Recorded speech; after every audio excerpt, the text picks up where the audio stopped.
1 hari nggak bisa ditembus, pulang. Bukan pulang ke Madinah, benteng, bikin kemah. Besoknya dipakai strategi yang lain, besoknya pakai strategi yang akhirnya tembus. Bismillahirrahmanirrahim.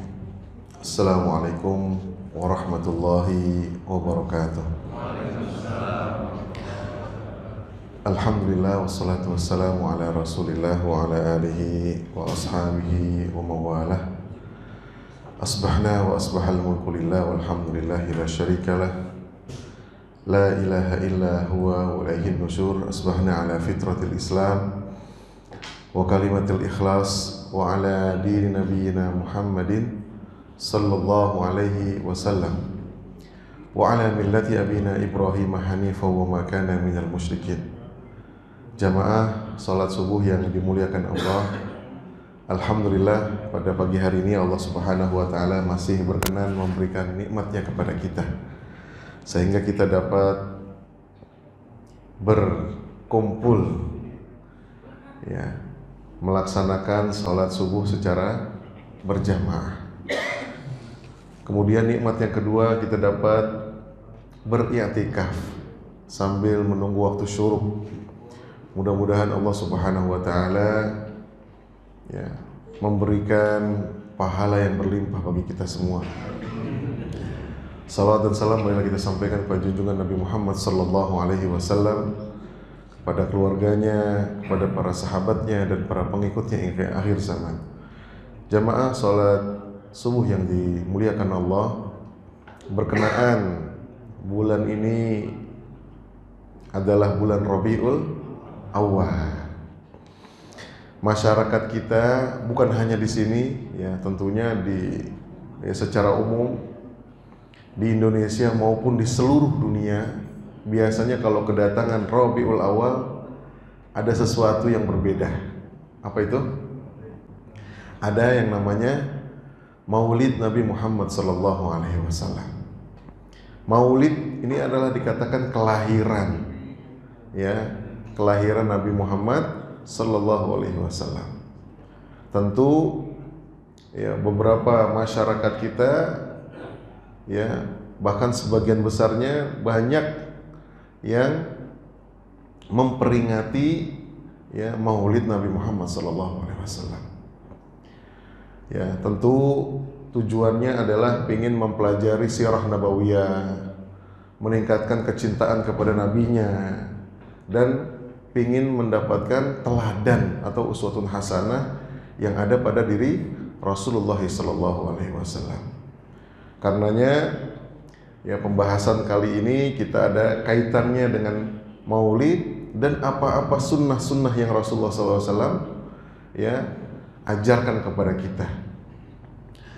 Jamaah salat subuh yang dirahmati Allah, sebelum kita masuk pembahasan 6 abad sebelum Rasulullah SAW lahir, itu ada kaum, dan salah satunya adalah Nabi Isa. Kalau kita buka surat Shaf ayat 6, nah ini sebagian hafal nih. Wa idh qala Isa ibn Maryam ya bani Israila inni Rasulullahi ilaikum musaddiqa. Dan ketika Nabi Isa berkata kepada kaumnya Israel, inni Rasulullahi ilaikum musaddiqa, sesungguhnya saya adalah utusan Allah, musaddiqan lima baina yadayya minat Taurat wal Injil wa mubasysyiran bi rasulihi ya'ti min ba'di ismuhu Ahmad. Coba lihat, ini sebelum Rasulullah sallallahu alaihi wasallam lahir, di dalam kitab-kitab terdahulu sudah ada berita gembira bahwa akan datangnya Rasul setelahku min ba'dihi ya'ti min ba'di ismuhu, namanya adalah Ahmad atau Muhammad. Ketika itu Nabi Isa itu sangat bergembira mubasysyiran bi rasulihi ya'ti min ba'di ismuhu Ahmad. Ini Nabi Isa 6 abad sebelum Rasulullah SAW lahir.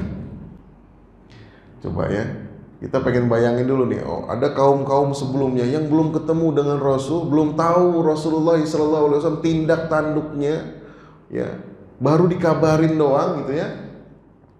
Maka mereka sangat senang banget gitu. Kemudian kita mau ambil lagi misalnya dalam Quran surah Al-Baqarah 129,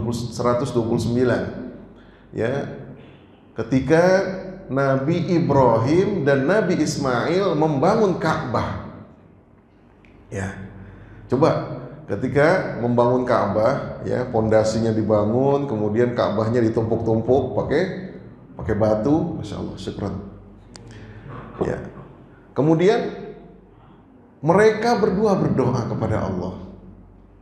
Ya, dalam Quran surat Al-Baqarah 129. Apa yang didoain? Ya Allah, ya Rabbana wab'ath, ya utuslah kepada kami itu Rasul, ya dari kalangan kalian sendiri, dari kalangan kita maksudnya, ya dari kalangan Quraisy yang nanti akan menjaga ini Ka'bah. Mereka mengharapkan Rasul karena mereka tahu bahwa umur mereka juga tidak akan ya lama, ya setelah dibangun ini Ka'bah, supaya Ka'bah ini ada yang menjaganya. Dan mereka meminta kepada Allah Subhanahu wa taala agar diutus dari kalangan mereka seorang rasul.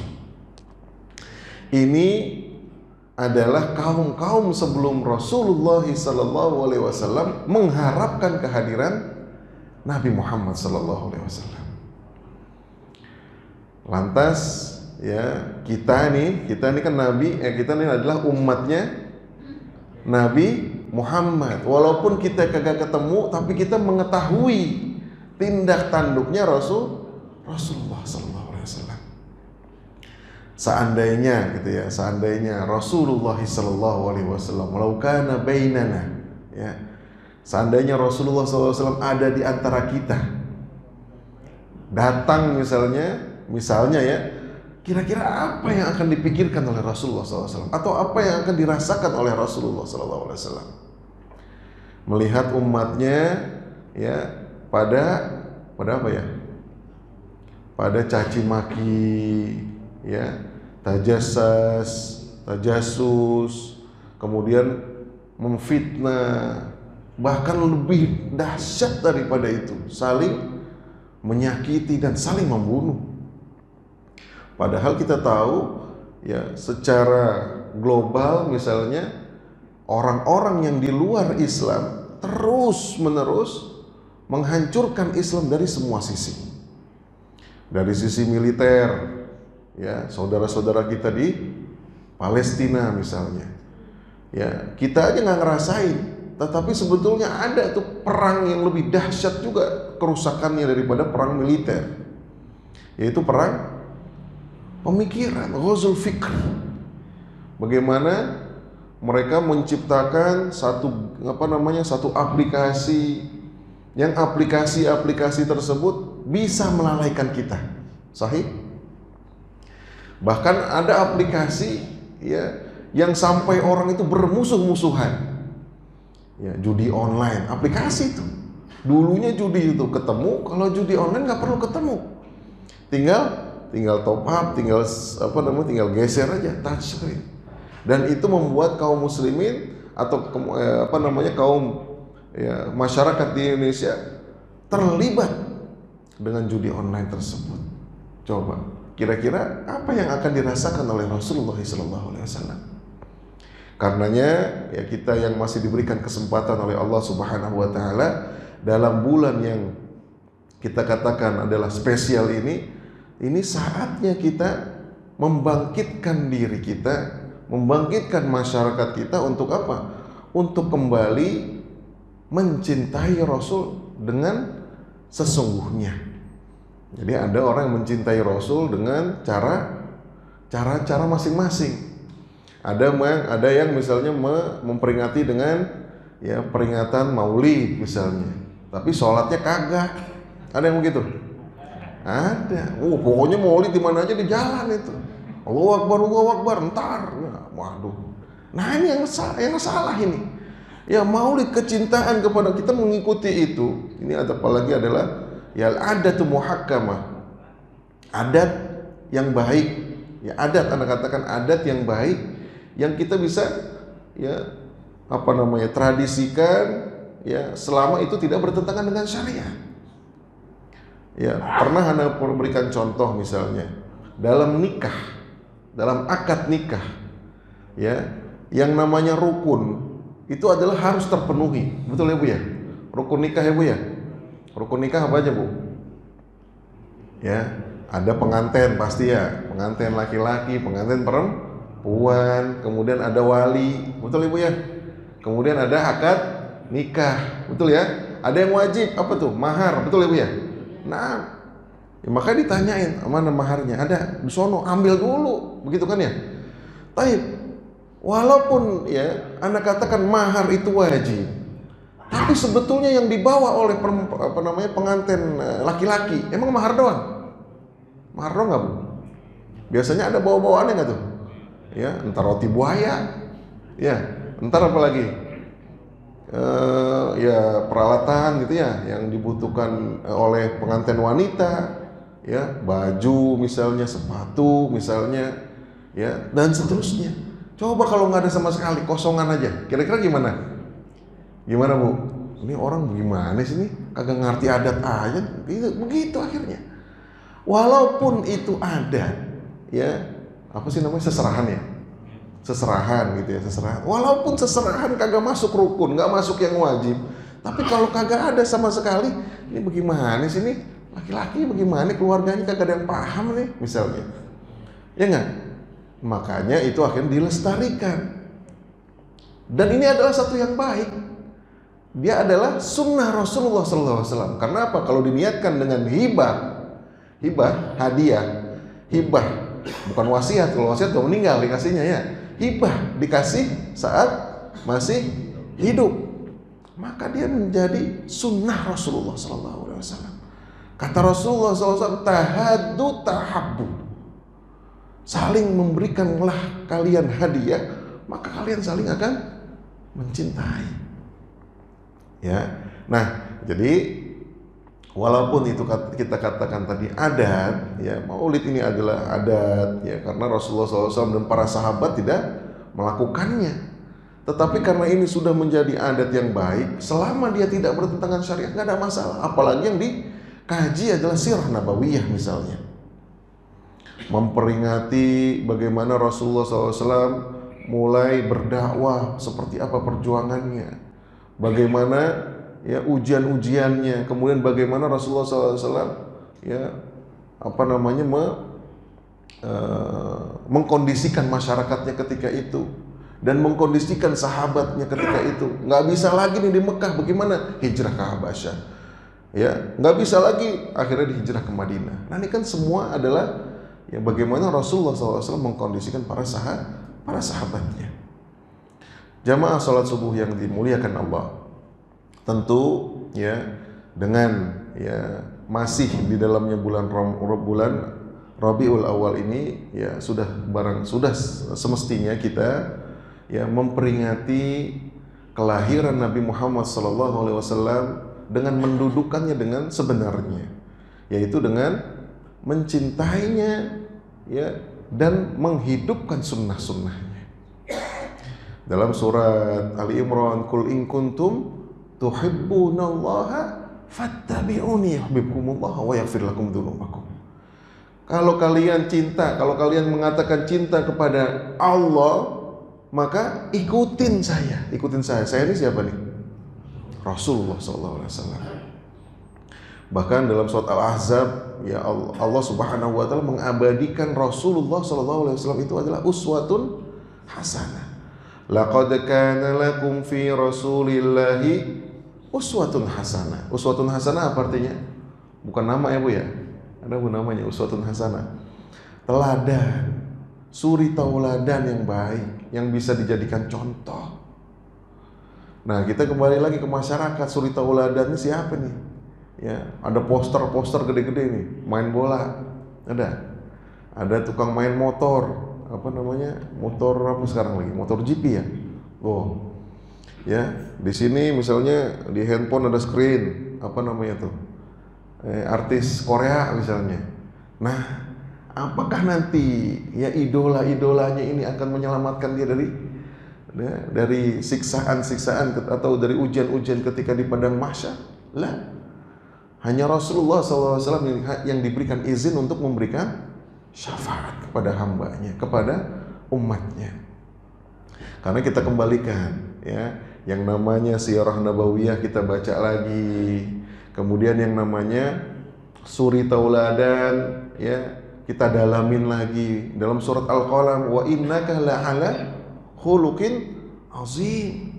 Sesungguhnya pada diri Rasulullah itu adalah akhlak yang sangat mulia, azim. Ya, bagaimana ya Rasulullah SAW ya dalam berumah tangga misalnya, kemudian dalam memerintah bagaimana, kemudian dalam bermasyarakat seperti apa, ini kita baca lagi. Nah, ini tugas kita semua supaya kita bisa menambah kecintaan kepada Rasulullah SAW. Taib jamaah salat subuh yang dimuliakan Allah, salah satu sunnah yang diajarkan Rasulullah SAW adalah berinfak, bersedekah, dan berwakaf. Nah, bahasanya zakat, infak, sedekah, ziswaf sebetulnya ya, ziswaf. Ya, mungkin boleh di next dulu, ada tabelnya, ini nggak usah. Terus, nah ini kelihatan ya. Kalau yang namanya zakat, ya, ini nggak usah dikasih tahu lagi. Ya, yang namanya zakat, dia kudu dibayar, wajib bagi kaum muslimin yang sudah mencapai nisabnya dan haulnya. Nisab itu apa nisab? Batas harta. Bu, batas harta emas berapa bu? Ibu tahu nih punya ini. Berapa gram bu? 85 ya bu ya? 85 gram. Sekarang emas lebih dari 1 juta. Mungkin 100 juta kali ya kalau 85 gram ya. Hah? 1,4 kali 85 berapa sekarang? Ya, 100 juta lebih dah ya. Kalau punya duit 100 juta lebih dan dia cukup haulnya, haul berarti setahun ya, maka wajib dikeluarkan 2,5%. Ini wajib, bukan sunnah. Makanya kalau kita dengar ya, tadi imam kita ya di rakaat kedua, ya ayyuhalladzina amanu anfiqu min thayyibat ma kasabtum. Anfiqu itu adalah infak sebetulnya.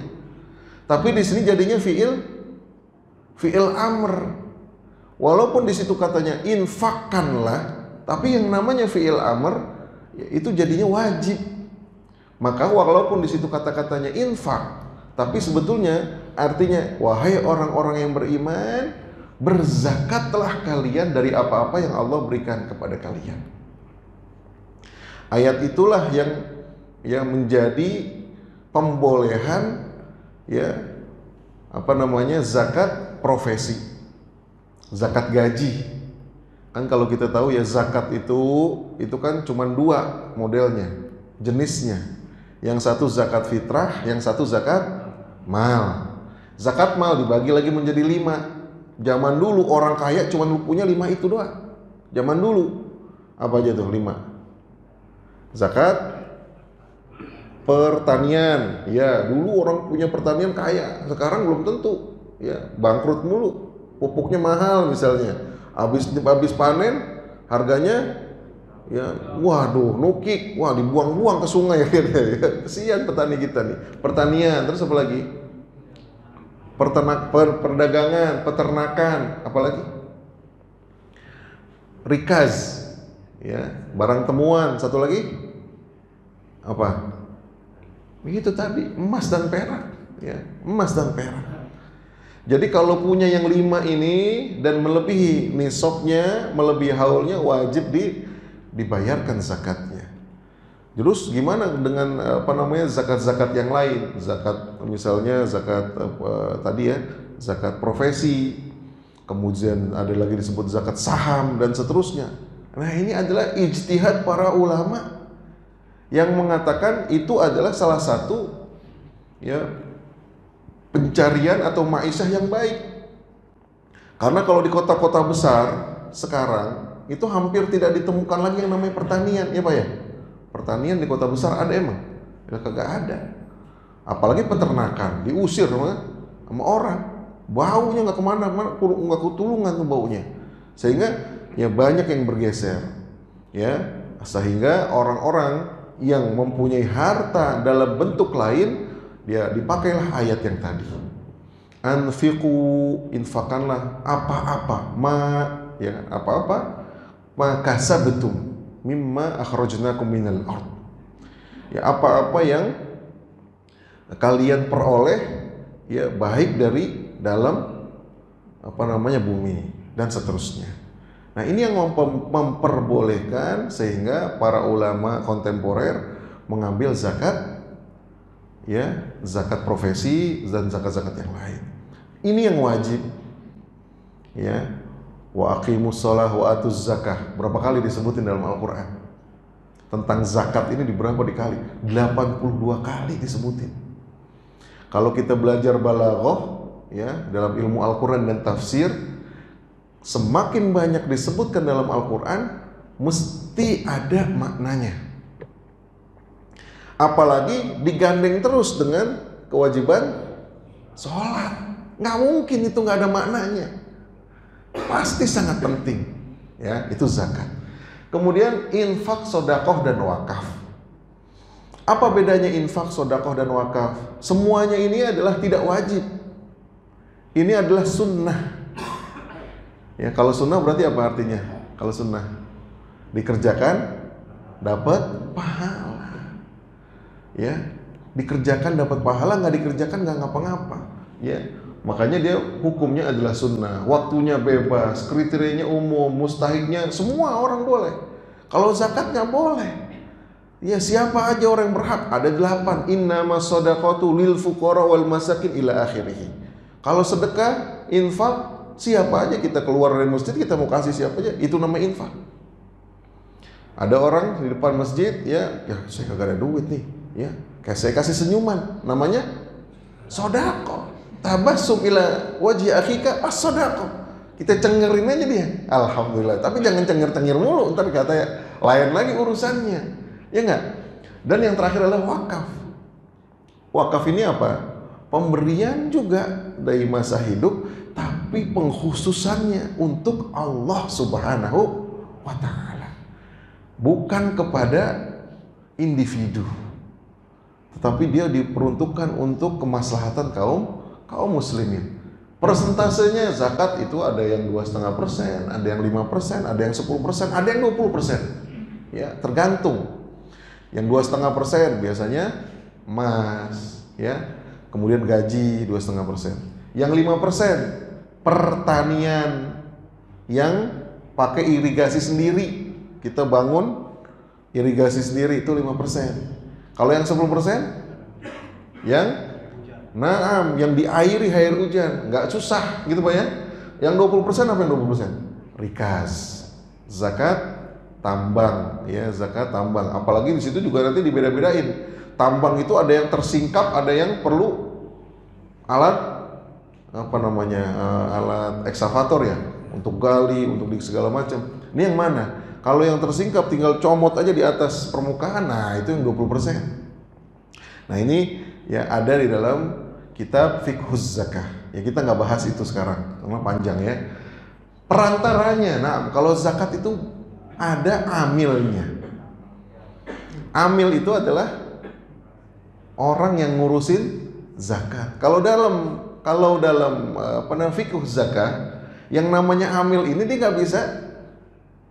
nggak bisa nunjuk dirinya sendiri, kagak boleh tuh. Tapi dia harus dipilih. Misalnya ada yayasan yang memilih, ada kiainya yang memilihkannya. Nih antum ya, saya tunjuk. Atau ada Amirul Mukminin. Kalau zaman Rasulullah, Amirul Mukminin adalah Rasulullah. Ya, saya perintahkan kamu Muaz untuk mengambil harta zakat kepada si fulan. Diutuslah Ya, ini bukan saya ya yang ngambil, ntar ya repot nih urusannya nih kalau kayak gitu ya, ntar dipotong-potong, nah kebanyakan potongan nanti jadinya kan. Baik, ya itu namanya zakat. Kalau infak, sedekah dan wakaf bebas semuanya tuh, bisa langsung ya, bisa juga melalui lembaga zakat atau lembaga kemanusiaan. Tafadhol, silahkan, bebas. Ya, baik, next. Nah, dalilnya dulu, waf'alul khaira la'allakum tuflihun. Kemudian lan tanalul birra hatta tunfiqu mimma tuhibbun. Ini ayat ini kalau kita lihat asbabun nuzulnya adalah ketika Umar bin Khattab ketinggalan sholat. Ya, ketinggalan sholat. Biasanya Umar bin Khattab nih di saf pertama nih, ya. Tapi ini nggak ada nih, dilihat-lihat nggak ada Umar bin Khattab nih. Ya udah, lanjutkan sholat. Kemudian ketika Rasulullah SAW, Assalamualaikum, dilihat, Umar bin Khattab terlambat sholatnya, ya, di belakang, masbuk. Kemudian ditanyain setelah sholat, kenapa ente? Saya disibukkan dengan pertanian saya di Khaybar.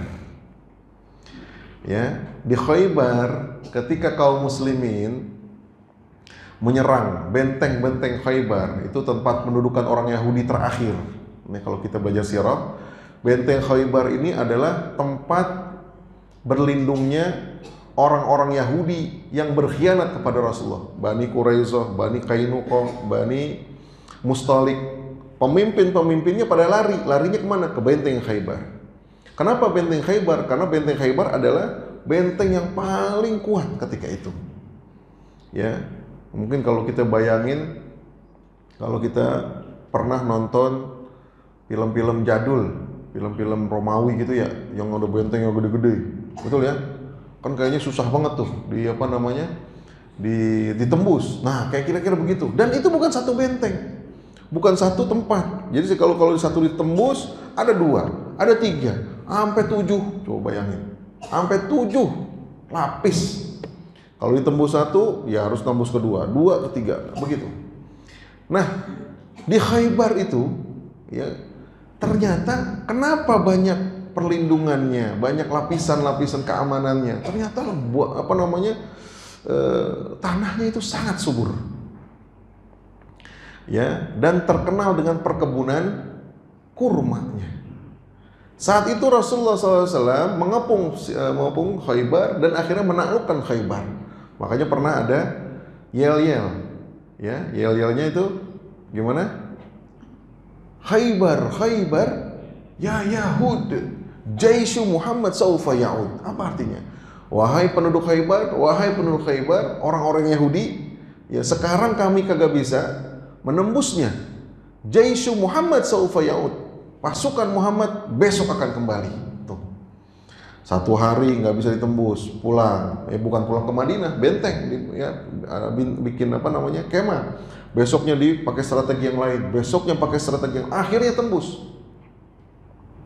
Ya, ketika tembus, mendapatkanlah mereka yang namanya ghanimah.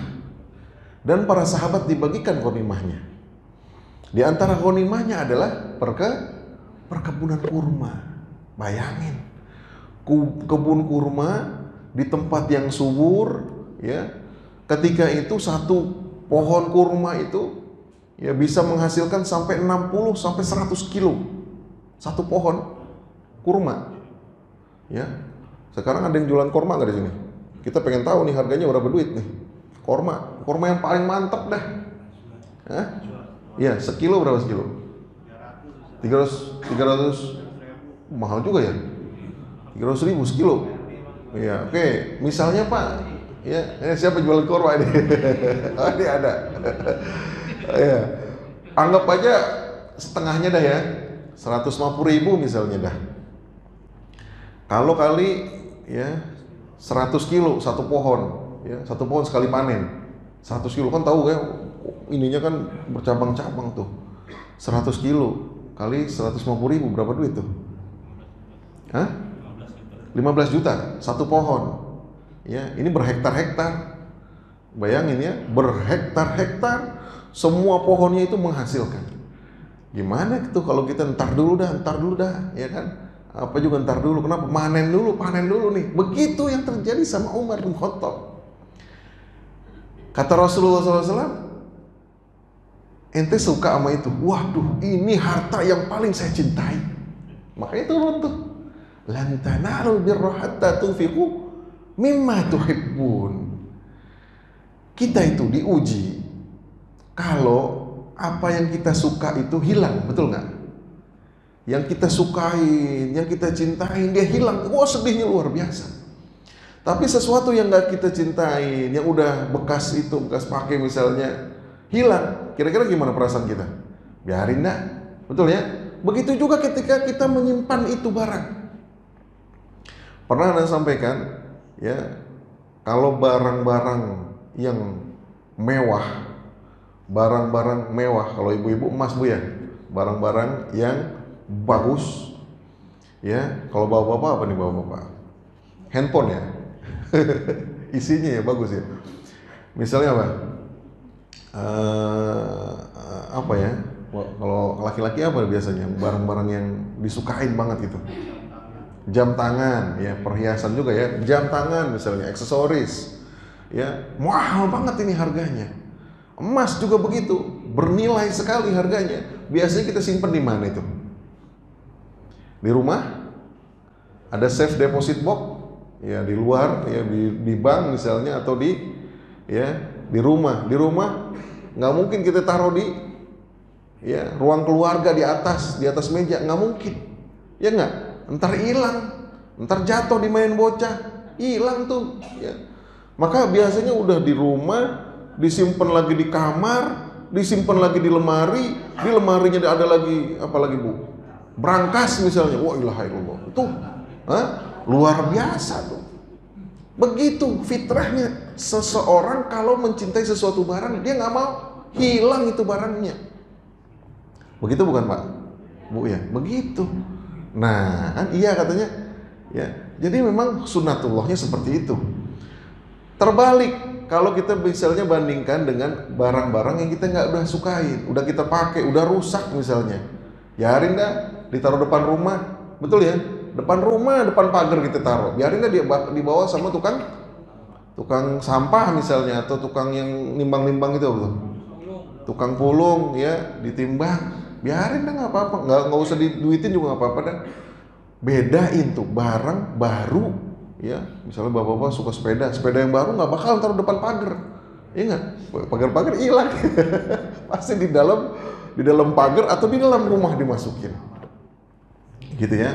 Bahkan dibungkus kadang-kadang, ya, mobil misalnya suka nih, ya, dibungkus tuh mobilnya biar nggak kelihatan, biar nggak kena, ya, misalnya debu misalnya. Nah itu sama Umar bin Khattab juga merasakan itu, ya.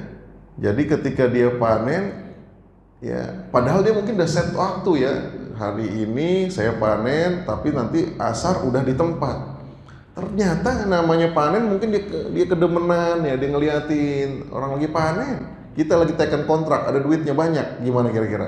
Allahu Akbar, nanggung nih, nanggung, ya, gitu kan begitu. Nah itu yang terjadi. Ketika itu apa yang dikatakan Rasulullah SAW? Kalau emang ente cinta banget, ya, maka apa yang dikatakan? Tahan pokoknya, ya, tahan pokoknya. Pokoknya itu berarti kebunnya, tahan, tapi buahnya itu yang diwakafkan, yang diinfakkan. Kalau kamu mau, illa masyitum, kata-kata Rasulullah SAW, kalau kamu mau, ya, infakkan, wakafkan buahnya, kemudian tahan pokoknya, pohonnya. Dan itu yang terjadi. Makanya nanti ada yang disebut dengan jenis-jenis wakaf. Ada wakaf yang abadi gitu, ya, sudah diserahkan abadi. Ada juga wakaf yang misalnya penyerahan seperti misal kebun, ya, seperti yang dikatakan oleh Rasulullah SAW. Kebun ini selama ini masih menghasilkan, saya berikan hasilnya itu kepada, ya, misalnya operasional misalnya, nggak ada masalah, ya, boleh. Kebun yang nggak ada, bagaimana kebun yang nggak ada? Berarti habis kontraknya. Tapi kalau kontraknya itu adalah diberikan, ya sesungguhnya ini adalah saya berikan untuk operasional masjid misalnya, atau misal operasional, maka sebetulnya dia sudah diserahkan, gitu ya. Ada akad di situ. Baik. Lan tanalul birra hatta tunfiqu mimma tuhibbun. Nggak bakalan ya kita kepada ya nggak bakalan kita itu dikatakan benar-benar ya keimanannya itu sempurna sebelum kita menginfakkan apa yang kita cintai. Yang tadi tuh, yang diumpetin sampai berangkas, ya kan? Yang diumpetin sampai itu yang diminta sama Allah Subhanahu wa taala. Ya, di sini kata-katanya belum sampai tingkatan yang sempurna. Maksudnya apa? Udah beriman, tetapi belum sampai tingkatan yang paling tinggi. Makanya sunnah yang ini yang perlu kita ihya, yang perlu kita hidupin. Ya, kalau yang wajib ya nggak usah disuruh. Zakat tadi udah hitung-hitungan. Oke, sekarang gimana nih? Ya, ini kan yang wajib 2,5% nih. Ini yang saya suka ini banget, saya cinta banget. Udah dah, saya keluarin. Ya, walaupun 2,5% lagi atau 5% atau berapa terserah. Ya, kalau zakat tadi berapa persen? Zakat emas 2,5%. Kalau misalnya emasnya 100 juta misalnya harganya, berarti kira-kira kalau gampangnya berapa duit tuh? 2,5 juta. Itu yang wajibnya. Sekarang kata Allah Subhanahu wa taala, bukan yang wajib. Kalau ente mau iya sunnah, nih biar mencapai tingkatan yang tertinggi, infakkan juga harta-harta yang kita suka, yang kita cintai, bukan harta yang bekas. Ya, ini kan pas lagi ada apa yang namanya yang gempa bumi misalnya ya, gubrak ya kan, apalagi masyarakatnya itu kesusahan, baru dah ada tuh yang pakaian bekas gimana tuh? Ya, pengumpulan ya. Pengumpulan pakaian-pakaian bekas atau layak pakai. Bener nggak? Nah, sayang kesian sebetulnya. Walaupun memang betul layak pakai, kadang-kadang ada yang kagak layak pakai. Waduh, udah pada rombeng dikasih. Ini bukan yang kasihan, saudara-saudara kita. Kasih juga yang layak pakai atau yang sudah selesai pakai, yang masih bagus, yang masih ya mereknya ada, belum pada copot. Ini kancingnya udah pada copot, misalnya kasih. Nah, ini berarti bukan yang seperti itu. Ya, yang diminta itu adalah yang kita cintai yang dikasih. Bagaimana Ustaz kalau saya udah terlanjur? Ya udah terlanjur nggak apa-apa dah. Tapi yang besok-besok ya, kalau kita ada ya tadi sumbangan pakaian layak pakai, jangan yang benar-benar rusak. Benerin dulu kek, ya kan? Atau kasih yang masih bagus nih, ya ini lebaran nih baru sekali pakai nih, dah kasih saudaranya langsung. Nah itu ya, jadi ini berbeda. Ya, berbedanya di mana? Karena dia barangnya yang dicintai, maka itu yang diberikan. Begitu juga nanti Allah Subhanahu wa taala ketika mengganjar orang-orang yang beramal saleh. Dia dulu hitung-hitungan nggak nih? Kalau hitung-hitungan Allah bilang saya hitung-hitungan juga, kasih aja yang beginian, bener nggak? Tapi Allah nggak begitu. Ya, Ar-Rahman, Ar-Rahimnya Allah, Maha kasih sayangnya Allah nggak pakai hitung-hitungan. Ya, jadi ketika Allah Subhanahu wa taala mengganjar dengan ganjaran yang terbaik. Kan gitu ya. Kitanya aja nih yang punya pemikiran hitung-hitungan. Makanya terhadap yang sunnah-sunnah seperti ini perlu kita perhatikan bahwa yang diberikan itu adalah dari harta yang terbaik, bukan harta bekas. Walaupun ada pahalanya, ya, walaupun ada pahalanya. Baik, next. Nah, ya, ini sunnah-sunnahnya luar biasa ini. Dan sunnah ini dikatakan amal jariyah. Amal jariyah itu adalah amal yang terus menerus, ya, yang dia tidak pernah akan berhenti pahalanya. Ya, ini yang terakhir ya, ini terakhir. Ya. Baik, di antaranya di situ ini hadis Rasulullah SAW mengajarkan ilmu agama. Berarti ya ini adalah tentang ilmu. Yang kedua, mengalirkan sungai. Ya, Misalnya dia punya tanahnya ada sungai, ya kan? Kemudian dilihat sebelah sono nggak kebagian, dialirin itu sungai ke sono, dibikin irigasi. Selama itu ngalir ke sono dan dipakai oleh orang-orang desa di sana, selama itu juga dia mendapatkan pahala. Makanya banyak yang kita dengar tuh kalau ya tentang gimana? Iya. Ada lagi sumur, wakaf, bor gitu ya. Udah yang ini saya yang iniin, yang apa namanya yang biayain. Kenapa? Dia mengerti itu. Dia sangat mengerti bahwa yang dialirin itu, yang diterima, air yang diterima oleh masyarakat terus menerus selama air itu mengalir, maka pahalanya juga akan mengalir walaupun dia sudah meninggal. Idza mata ibnu Adam inqata amalu illa min salas. Kalau meninggal kita manusia ini akan terpotong amalannya, akan terputus amalannya. Yang kita amalin yang dulu itu aja udah. Yang kesono-kesononya nggak bisa. Emang kita bisa sholat di kuburan? Kagak bisa. Kita bisa berzakat? Nggak bisa lagi. Harta kita udah dibagi-bagi, bener nggak? Walaupun ente punya banyak harta, ketika meninggal dibagi-bagi apa dikuburin juga? Dibagi. Udah habis. Kalau anak yang soleh, alhamdulillah nih. Ya dulu pesan bapak, kalau punya harta dibagikan juga kepada ya orang-orang yang nggak mampu misalnya. Alhamdulillah tuh anaknya tuh bagus. Atau ada anak yang lain dulu pesan bapak, yang saya suka dengan pendidikan gitu ya, saya bikin rumah Quran supaya bermanfaat, orang-orang mencetak Al-Quran pada hafiz, ya ilmunya juga nanti ke saya dan ke bapak saya. Ada yang punya tanah misalnya, ya tanahnya itu diberikan kepada ya perluasan masjid misalnya untuk dijadikan ya apa namanya tempat ibadah. Masya Allah, terus selama orang terus sholat di situ, dia terus akan mendapatkan pahalanya walaupun dia udah berbaring kaku, gitu ya. Kemudian menggali sumur sama ya menanam pohon yang berbuah.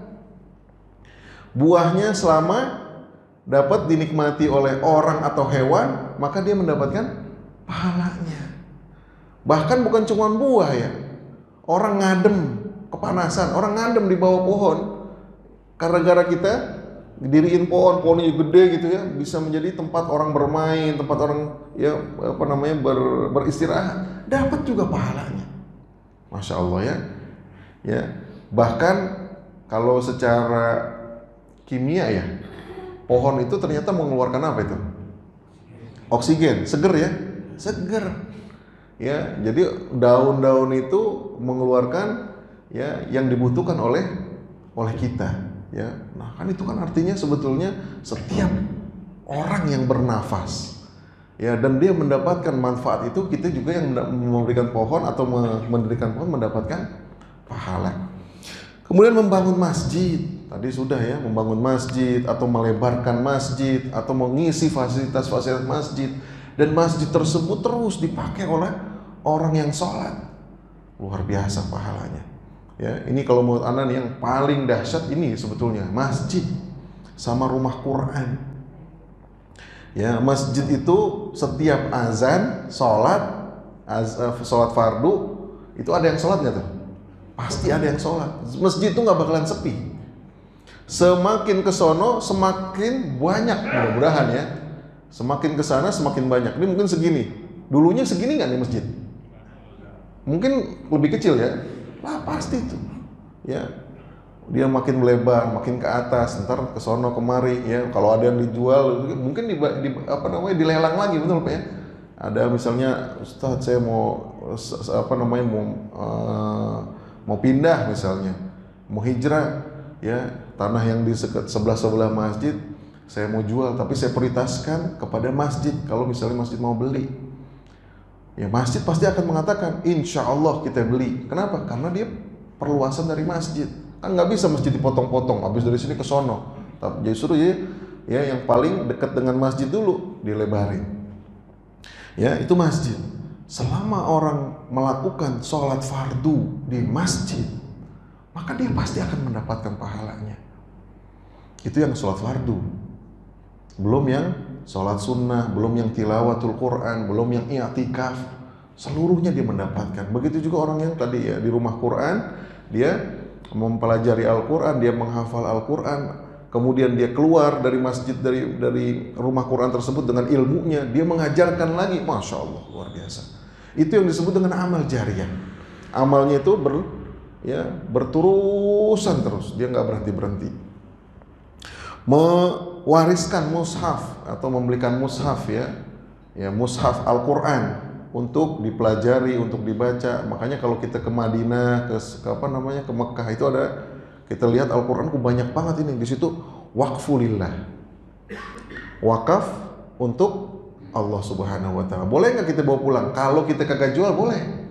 Ya, kadang-kadang orang bawa pulang dijual, kagak boleh. Ya, namanya wakaf kagak boleh dijual. Ya, wakaf untuk Allah Subhanahu wa Ta'ala. Ya, walaupun nanti ada pembahasan, boleh nggak Ustaz digantikan tanah wakaf itu? Boleh. Misalnya di sini nih, ya kalau di Singapura banyak ya. Dulunya wakaf itu di kota-kota, di Orchard Road, dekat Mount Elizabeth. Kemudian akhirnya di sekitaran situ sekarang sudah banyak gedung-gedung bertingkat. Kemudian jadi pusat bisnis, sehingga tidak nyaman lagi untuk menjadikan masjid dan lembaga pendidikan di situ. Harga tanahnya walaupun kecil, besar harganya. Sehingga Majelis Ugama Islam Singapura memutuskan untuk merelokasi dari yang di sini masuk dipindahin ke tempat yang di pinggiran, tapi mendapat tempat yang lebih besar, lebih luas. Tapi kan ini kan memerlukan ya proses yang sangat panjang. Kalau di Indonesia ini ada badan wakaf, harus diteken dulu. Oke, kenapa, sebabnya, nazirnya bagaimana? Oke, dipersilakan untuk pindahin. Tapi itu panjang sekali, bukan sekali 2 kali aja datangnya. Bisa setahun, bisa 2 tahun. Tapi yang terakhir adalah, meninggalkan anak solih atau mendidik ya anak menjadi anak solih. Ini anak bisa jadi anak sendiri, bisa anak angkat, bisa juga anak murid. Ya, selama dia mendoakan. Awaladun salihun yad'ulah. Kata para ulama, yang namanya walad di sini bisa walad ya benar darah ya anaknya sendiri, atau anak yang dididiknya. Ada yang pernah tinggal di rumahnya, kemudian dididiknya, kemudian dia menjadi sukses. Itu juga termasuk adalah anak solih yang mendoakan orang tuanya. Nah, ini menjadi amalan yang tidak terbatas amalannya, yang tidak terbatas pahalanya. Ya, karenanya ya di dalam bulan yang mulia ini ya kita juga mengharap Allah Subhanahu wa Ta'ala agar ya bisa menghidupkan sunnah-sunnah, terutama yang tadi, yang ini nih, ya, yang berkaitan dengan infak, sodakoh, dan wakaf. Ustadz, saya nggak punya harta, Ustadz. Wakaf ini kan pakai harta, Ustadz. Infak pakai harta. Ya udah, tabasum. Ya, apa tabasum? Nyengir. Ya, sunnah. Ya kan? Ada lagi, misalnya kalau nggak bisa yang pakai harta, tabasum, tapi jangan nyengir doang. Afsus salam, apa itu artinya? Sebarkan salam kepada orang yang dikenal maupun yang nggak dikenal. Wa at'imut ta'am. Nah, ini perlu harta lagi. Traktir. Ini sunnah nih. Traktir makan, traktir ngopi kalau sekarang bahasanya ya. Sunnah tuh. Jangan nungguin ditraktir, ini kagak sunnah gitu ya. Oh, traktir itu nggak mesti di restoran yang gede ya. Ayo ngopi sini. Nah, itu ngajak ke ngajak ke rumah. Ayo bareng sini. Itu juga termasuk sunnah. Afsus salam wa at'imut ta'am wasilul arham. Apa silul arham? Nyambung silaturahim. Nyambung silaturahim ini bukan ke tetangga. Ya, tetangga yang udah baik, Assalamualaikum, mampir. Iya, mampir. Bukan yang ini. Silaturahim itu yang udah keputus. Yang udah marah-marahan, yang udah diblok di sini, diblok ya. Diblok deh, aduh, ada yang diblok. Ini bagaimana kita mau nyambungin? Itu yang silul arham namanya. Punya orang tua dulu saya diajakin ke sono kemari. Saya masih ingat nih kalau ke rumahnya nih, dulu di sebelah sini. Ya. Silul arham itu orang tua kita udah nggak ada, mampirin tuh mobil tuh, ke situin. Assalamualaikum, salam. Saya dulu waktu masih SD, SMP diajak sering sama bapak ke sini. Lu anaknya siapa, Tong? Nah, udah kita ngomong. Itu namanya silul arham.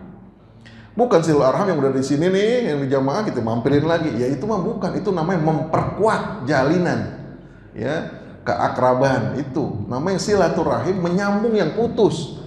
Yang putus yang mana nih? Yang banyak utang nih, udah diblokir deh. Udah. Waalaikumsalam. Nih Ustaz, begini Ustaz. Ya ada masalah begini. Ya kasih tahu. Karena hutang itu akan dituntut sampai hari kiamat. Kan kita udah pernah bahas ya, yang namanya yang namanya taubatan nasuha, ya ada rukunnya T3 tuh, an-nadamah, penyesalan, nggak mau ngulangin lagi, sama dia harus, kalau hubungan sama manusia dia harus selesaikan. Kalau dipukul misalnya, sampai bonyok nih, ya minta maaf, berarti nggak bisa minta maaf sama Allah doang, minta maaf sama dia, ya harus disebutin tuh, jangan nungguin Idul Fitri aja. Kalau pas Idul Fitri, minal aidin wal faidin, termasuk yang gue pukul ya dulu, enggak, akhi dulu anak nggak sengaja khilaf. Biasanya kalau orang udah begitu, kira-kira gimana? Dipukul lagi. Ya, bye-bye dah ya, ngomongin dah, bye-bye dah ya. Bye-bye kan nggak mungkin dipukul di masjid. Oh iya dah, ya udah dah kalau gitu. Ya, dimaafin. Alhamdulillah. Itu baru selesai. Ya, sil arham. Dan terakhir, sunnah yang lain adalah afsus salam wa at'imut ta'am wa sil arham wa sallu bin nayi wan nasu niyam. Nah, ini berkaitan dengan ibadah kepada Allah di saat orang-orang pada tidur, kita melakukan salat tahajud. Taib, ini yang bisa saya sampaikan. Jazakumullah ala husni ihtimamikum. Wassalamualaikum warahmatullahi wabarakatuh. Udah waktu ini? Udah ya? Alhamdulillah.